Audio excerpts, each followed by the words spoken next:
Elkins-Hutten. I'm the Director of Investor Education here at PassiveInvesting.com. And today we're going to be talking about how to generate lead magnets that not only educate your investors, but convert them. Now, I think what most people, I got a presentation to share with you guys here. So let me get that pulled up. I think what most people, just to kind of kick it off, think about is that we're talking about lead magnets. We're talking about one individual piece of content, but we're going to really be talking about the powerful system around the lead magnet. But, before we get started, we are going to talk about, I just want to take an opportunity, to introduce myself. This is me and my crazy crew. This is the whole reason why I invest passively in real estate. I got started in real estate investing in 2002 by accident as a live-in flipper and house hacker. Those terms didn't even exist back then. I just bought a house with a significant other, relationship fell apart, and then I had to figure out a way to cover all the expenses, and that was my foray into real estate. Fast forward several years later, my husband and I were able to build up a portfolio of over 6,500 residential units, 2,000 self-storage units. And that really helps us, have 100% control of our time. And that's through both active and passive investments.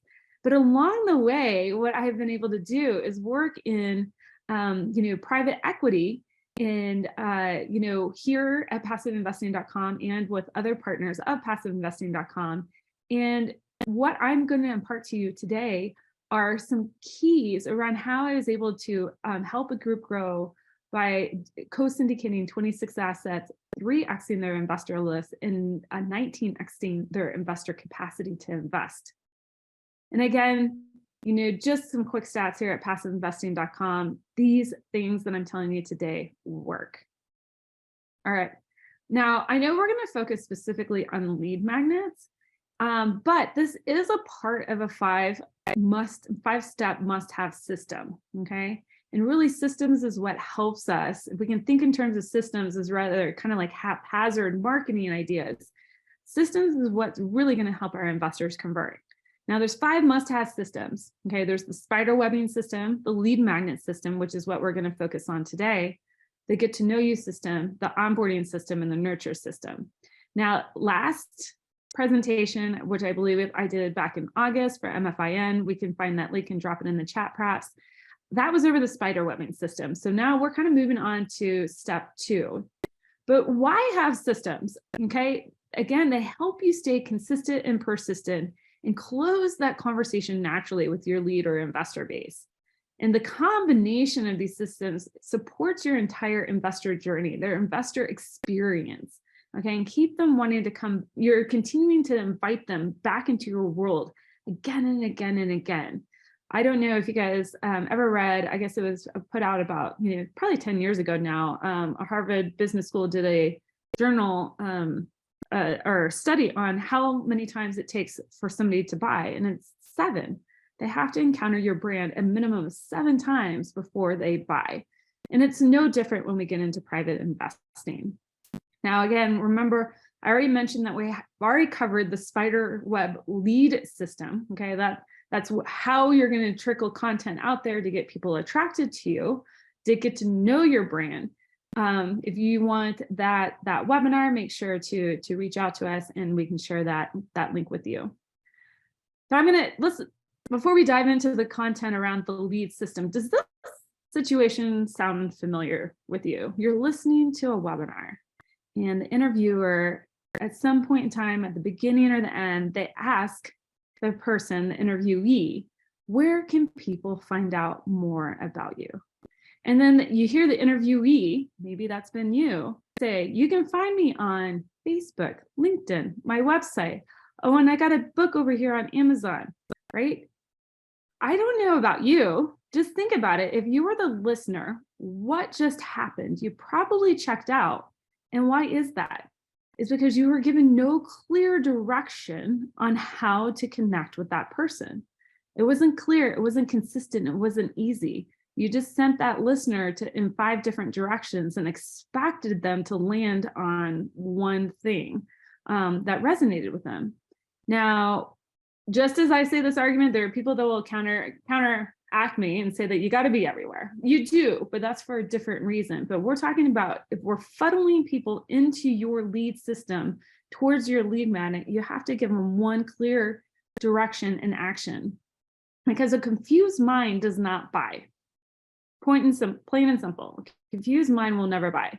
So that lead magnet system, okay, the entire system has to have a clear call to action that's clear, concise, and actionable, easy for somebody to do, and simple for them to remember, okay? And here's the thing, most people have mistaken a lead magnet to be the piece of content that you're directing to, the lead book, the quiz, the checklist, and that's not the case. It is the system that gets them to that piece of content, okay? So how is this done, all right? Well, I'm going to lay out a few steps here. This is a great time to take a screenshot, because this is specifically like how I do it and how other people in the business do it. One, you need to have a clear landing page, okay, with one message on it, no clutter, okay, no other things, you know, if anything else, no other way for that person to click off the landing page and go other places. But even if it's just a page on your website, have a clear landing page with no additional clutter. And have on that page only one call to action, which is to fill out a form. That's it, okay? No other call to action. Now, you might show them in exchange for filling out the form, you get a piece of content, all right? Now, how do you create these forms? You know, you can do a simple, you know, website form. Maybe you're using ActiveCampaign, or you can use, you know, landing pages like ClickFunnels or something like that. That way you can get some better data and tracking around who is visiting that landing page. After that customer or that lead completes the form, completes the action that you want them to on the website for the exchange of content, make sure that you're giving them that content immediately, okay? Don't make them have to go to their email box to find a piece of content, because now you've created friction and you're not leading them to the next step. Now, say like you have like a big, huge ebook and it's really hard to get in the download. You could say, here's a download page and here's the next step that you need to take.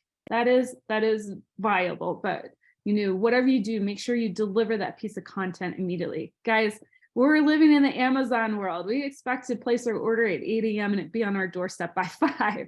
It's no different with content, but that content needs to be delivered quickly.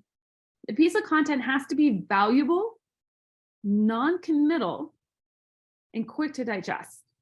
Now, I don't know about you. I see it all the time, especially in the private equity world, where you know, the content that's being exchanged was scheduled time with me. That is, while it's very valuable, okay, it's valuable to them, it's valuable to you, that's a huge commitment to give up time, especially when they don't know you very well. So I suggest making sure that that first little piece of content, that first thing that you're giving them is like a quiz or FAQ or a checklist, or maybe a quick ebook, like a very short 5-6 page ebook.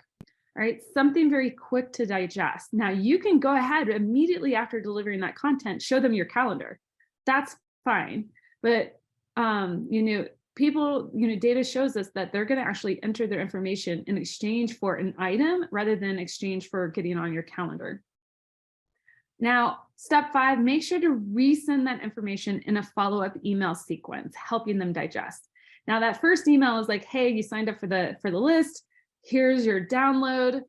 Here's the next step to get scheduled on my calendar. But after that, you want to nurture them a little bit, because we're all busy, all right? We want to make sure that we're breaking up that piece of content, especially if it's an ebook or you know, a checklist, and giving them little quick emails over like 3 or 4 or 5 days to snip up that ebook and help them digest that massive piece of content that you just give them, even though it's only 5 pages. But we know that a lot of us, I don't know about you, how many of those ebooks do I have just like filed away on my desktop and haven't read? Now, here's some don'ts. Whatever you do, don't have your call to action be schedule time with me. Now, that's fine if you're just starting out for the first like week or 2 to get things off the ground, but quickly transition that call to action to something that is, again, valuable, non-committal, and quick to digest. And don't offer multiple call to actions. All right. Again, going back to that confused mind doesn't buy. We want to send them down into a funnel. We want to make it very clean and attractive.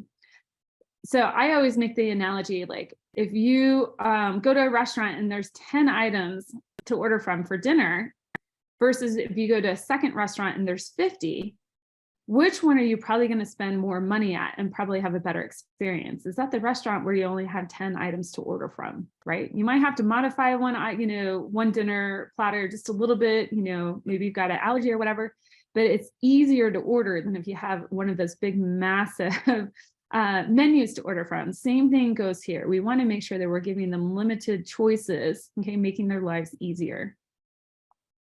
Now, when we talk about the specific piece of content, which is the lead magnet, right? We've been talking about the system around the lead magnet. Now we're talking about the lead magnet itself. If it's going to be a quiz, you want to make sure that you're making sure that you're actually helping them overcome an obstacle perhaps in their investing and giving them insight about themselves. If it's a checklist, you want to make sure you're streamlining process, that it has a clear result to it. And if you're writing a book, make sure that it's educational and, institutes a behavioral change. And, for me, whenever I used to work in instructional design, there's a really easy framework that they taught us, initially.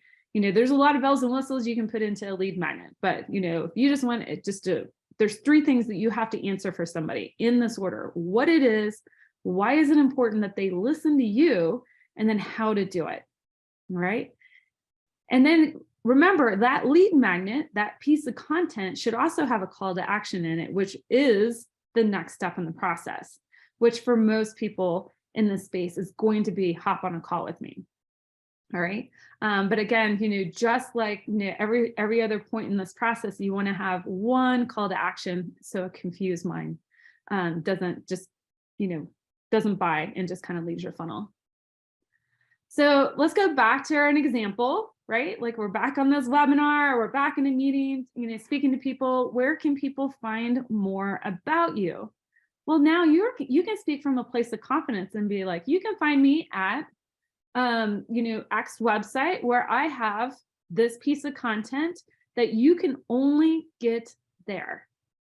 And now you can kind of mic drop that anywhere you want, any time that you want, and know that the investor is now being funneled into your experience.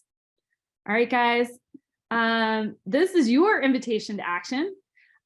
You can join me at passiveinvestingwithwhitney.com. Okay, that is the one-stop shop. I've got some free goodies there for you, a checklist and an ebook, and you can also hop on my calendar if you would like. But anyways, you would also get notified of all of our different pieces of education, master classes, and boot camps that we put together. But again, that's at passiveinvestingwithwhitney.com. I dropped in the website because some people have told me that the QR code doesn't work for them. If the QR code doesn't work, make sure to go to passiveinvestingwithwhitney.com. All right, guys, thank you so much for joining me today.